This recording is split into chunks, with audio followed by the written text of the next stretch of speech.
Meeting pros called to order today, Thursday, March 30th, 10:49 a.m. My name is Brendan Kelsey. Along with me is Mr. Alvin Roche, Ms. Cheryl Renatza. Staff is for a seat at DOAC headquarters in Baton Rouge. Our remote location is West Baton Rouge Parish Jail with staff and support at West Baton Rouge. Introduce yourself. Hi, Warden Jude, West Baton Rouge Parish.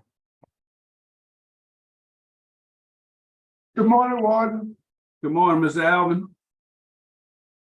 All right, Warden, thank you. We're ready for our first case. Please introduce yourself, state your name and DOC number for the record. Paxton D, 369545. All right, Paxton, you heard the introductions. We'll be your pro panel, ask you some questions. You can respond. At the end, you can make a statement and take a vote. You understand the process? Yes, sir. Paxton Greer, DOC number 369545. You're a first class offender for eligibility date. Now your good time date 5/5/2027, full term date 1/7/2035, 19-year sentence, manslaughter. Looks like you were revoked in 2021. Is that correct? Yes, sir. And what were you revoked for?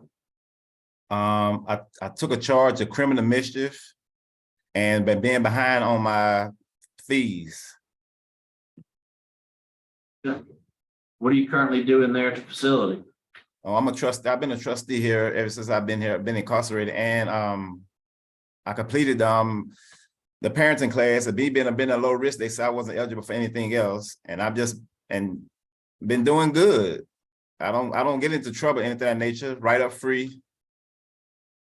And Any transition? Sir, No transitional work. You're not doing. You're just working for the facility I work in the kitchen. I work 16 hours. in the kitchen. And you know, you got out from the charge and you still had that criminal mischief. What's that? What was that all about?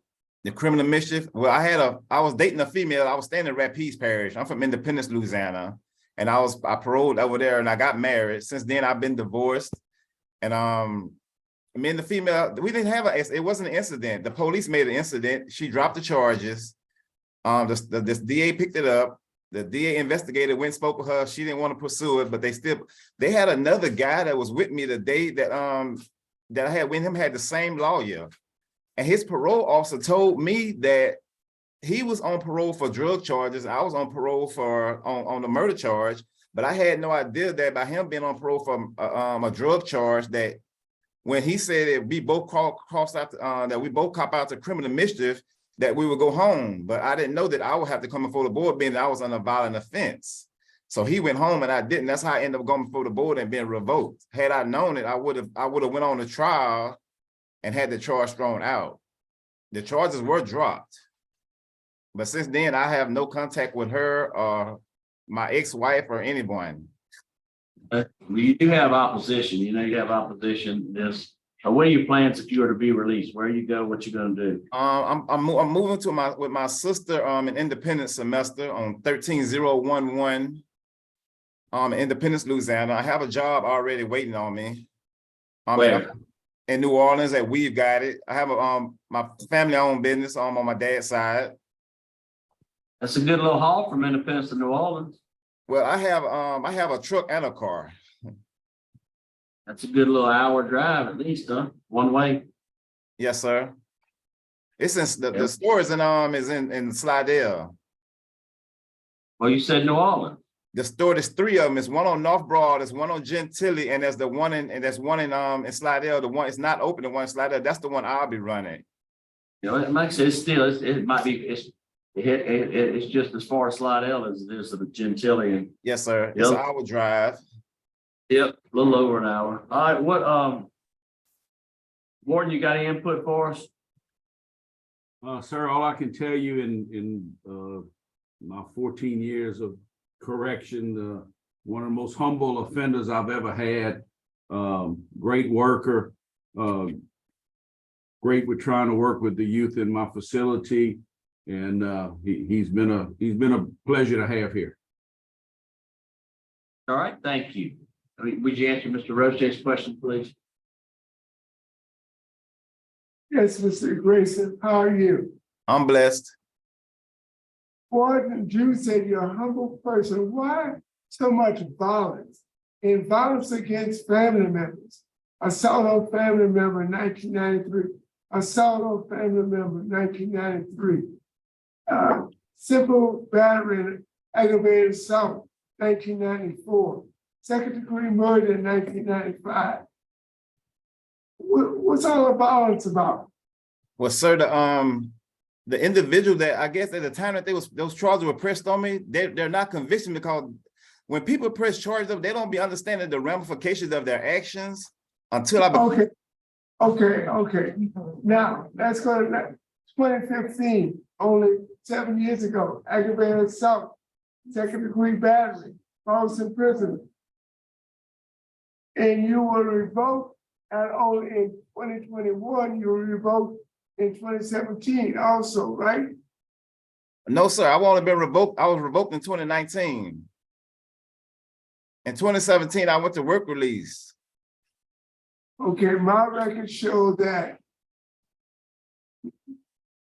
the supervision was revoked on February 27, 2017, as a result of a new felony arrest for aggravated assault, second degree battery, and false imprisonment.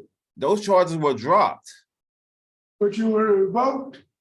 No, I guess that was the process they would call it, but that was an attack on me. I wasn't being violent. My murder charge, I had a life sentence, and my charge was commuted to manslaughter because it was self-defense, and I proved it.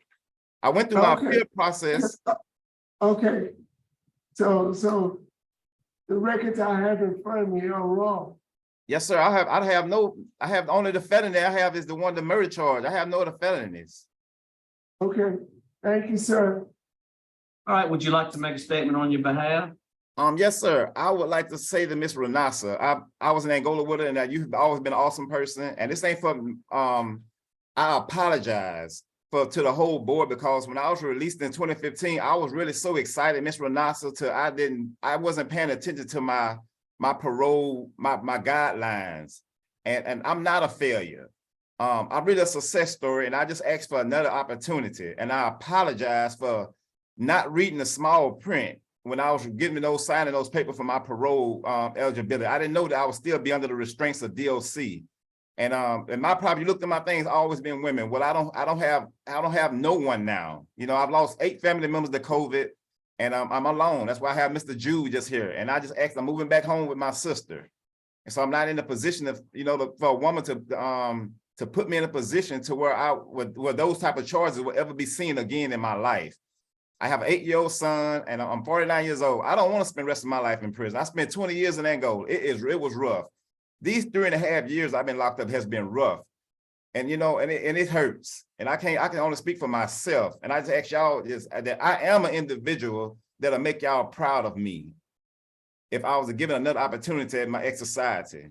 I have a job, and I just want to I have 16 grandkids and 2 great grandkids. And I'm older now. I just want to be with my family, with my grandkids. And I will ask so humbly and respectfully to ask y'all to just give me one more opportunity to make y'all proud of me, because I'm on parole to 2035. I'm more in debt to y'all than I am to society. So I definitely have something to prove to y'all, and I didn't know that. But I just asked y'all, let me prove to y'all that I'm a success story, and I would never ever let y'all down again. All right, thank you for your comments. Thank you for coming. Found fair to vote. I'll vote first. Listen, you're right. When you have a charge like that, you got to walk a tight line. I mean, that's something that was done, something that you were charged with in the past. You were revoked.